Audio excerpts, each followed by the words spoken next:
Keçirik mürəkkəb cümlənin növlərinə. Mürəkkəb cümlələr tabeli və tabesiz olaraq ikiyə bölünür. Tabesiz mürəkkəb cümlədə qaydalar nədir? Deməli, ümumiyyətlə, tərkibində bir neçə sadə cümlə varsa, bu mürəkkəb cümlədir. Və yaxud başqa cür izah edeyim. Bir neçə qrammatik əsası varsa, qrammatik əsas nədir? Mübtəda xəbərdir, düzdür? Yəni, bir cümlədə bir neçə qrammatik əsas olur ki, bir neçə mübtəda xəbər var.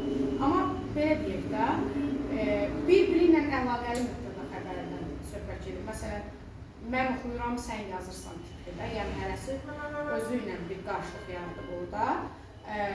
Bu, bir qrammatik əsas sayılır. Mən yazıram, bu bir qrammatik əsasdır, sən oxuyursan, bu da bir qrammatik əsasdır.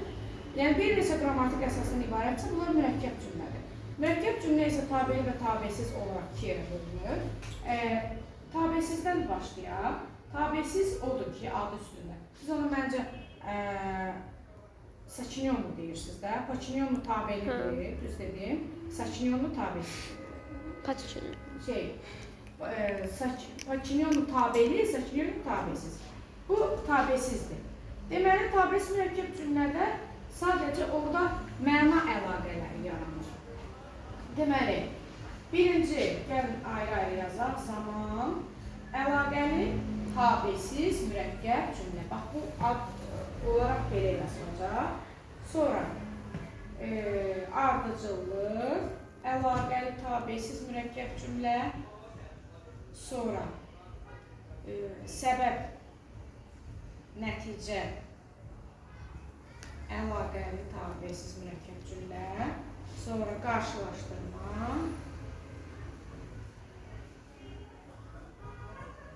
bölüşdürmə, bir də aydınlaşdırma. Deməli, heç nə öz başına olmur. Yəni, ad əməllə və ad içindəkilərinin üst-üstə düşməlidir. Adına baxırsan, zaman deyirsən, eyni zamanda baş vermədən gedir söhbət. Burada, təbii ki, bunların tərkibində ən azı iki cümlə olmalıdır. İki dənə, bayaq dediyim, bir-birindən uyğunlaşdırılan sadə cümlə olmalıdır.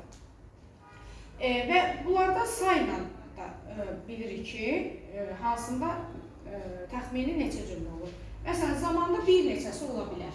Yəni, ikidən çox ola bilər. Zaman əlaqəli tabesiz mürəkkəb cümlənin tərkibində olan sadə cümlələrdəki iş, hadisə eyni vaxtda baş verir. Məsələn, tutaq ki, uşaqların, qızlardan biri dərs oxuyur, biri müəllimə qulaq asır, biri stolu yığışdırır, eyni vaxtdadır. Həyətlərin birində itlər vuruşur, birində quzular mələşir, birində samalar tüstülənir, eyni vaxtda baş verir. Bu cümlələrdə və bağlayıcısını artıra bilərəm. Bu cümlələrdə mütləqdir, baxın, aşağıda qeyd edirəm, iştirak bağlayıcıları, bir də inkar bağlayıcıları. Mütləqdir ki, siz birinci sadə və mürəkkəbliyi ayırasınız. Ayırdın mı? Bunu ayır. Çünki sən orada indi qeyb evdə mürəkkəb cümləni işləyəcəksən də, bunun içində bilsən ki, mürəkkəbdir. Amma axı testin içərisində hər şey var. Ona görə birinci yəqin eləməlisən, yəni özün üçün aydınlaşdırmalısan ki, bu mürəkkəbdir. Ondan sonra keçid edirsən, sən nə axtarırsan orada? Tabeli axtarsan, tabelisi axtarsan. Sınavda sizə bundan düşmüşdür sual. Tabeldə də düşmüşdür. İmtahanlarda da, hər imtahanda düşür. Yəni, Rus bölməsində, Azərbaycan bölməsində. Sizə niyə düşmür Azərbaycan bölməsində? Çünki sizə düşsə qəliz formalı olacaq. Elə qəlizləşdirmək istəmirlər. Deməli, burada cümlələrin yerini asanlıqla dəyişə bilirsən. Əsas qayda. Mən sizə məsləhət görürəm ki, Güvənli Qayda kitabında bunları çox gözəl izah edirlər, hədəfdən də gözəl. Məsləhət görürəm, o xırdalığı da açıb oradan oxuyasınız. O hissəni kiməsə desə çəkib satar. Burada iştirak bağlayıcılar hansı həm də daha də üstü bağlayıcılar iştirak edə bilir. İnkar nənədə. Nə deyir, o buna qulaq asmır. Nə də, bu onu dindirmir. Dindirmək istəmir. Deməli, ikisi eyni zamanda baş verir də. Sən oxu, mən də işini qutarım. Bu eyni vaxtdadır da. Mən sənin oxumağını gözləmirəm axı. Və yaxud da sən paltarları qatdala, mən də tutaq ki, qabları yuyum. Mən dəni gördünüz orada, iştirak bağlayıcısı. Rahat şəkildə əlavə də edə bilirəm. Bu cümlələrin yerini də dəyişə bilirəm, amma və bağlayıcısını oturtdurmayın. Çünki və bağlayıcıları bunların demək olar ki, bu ikisindən başqa bu dördündə ola bilər. Sonra ardıcıllıq. Bir də zamanda belə bir nümunələr çəkin. Tutaq ki, mən işığın düyməsini bastım, işıq yandı. Uşaqlar bunu ardıcıllıq götürür. Axı mən orada düyməni basandan işıq yanana qədər fasiləni görmürəm, axı bu zamandır. Burada ardıcıllıq yoxdur. Ardıcıllıqda arada ən azı bir 3-5 dəqiqə olmalıdır. Sən bunu duymalısan.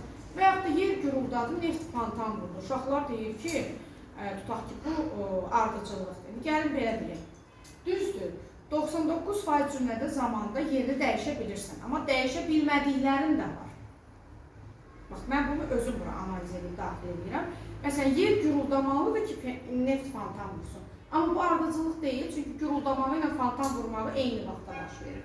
Və yaxud da sən axı buradan elektrikin, tutaq ki, lampa şüşəsinə getmə vaxtını görə bilməzsən, o qədər sürətlidir ki, o vaxt çərçivəsi hesab olunmur. Vaxt anlayışı kimi orada tuta bilməzsən ki, hansı məsafədir. Sonra, ardıcıllıqda isə mütləqdir ki, burada əvvəl-sonra zərflərini daxil edə biləsən. Yəni, rahat şəkildə qoya bilirsən. Və yaxud da əvvəlcə sonra yenə də həmin şeylərdir. Sonra ora sən birinci, ikincisi modal sözlərini daxil edə bilərsən. Onların arasında və bağlayıcısı ola bilər. Bunların yeri dəyişə bilməzsən. Xüsusən qapı ilə bağlı cümlələr mən həmişə deyirəm ki, birinci buradadır. Məsələn, qapı döyüldü, müəllimsin.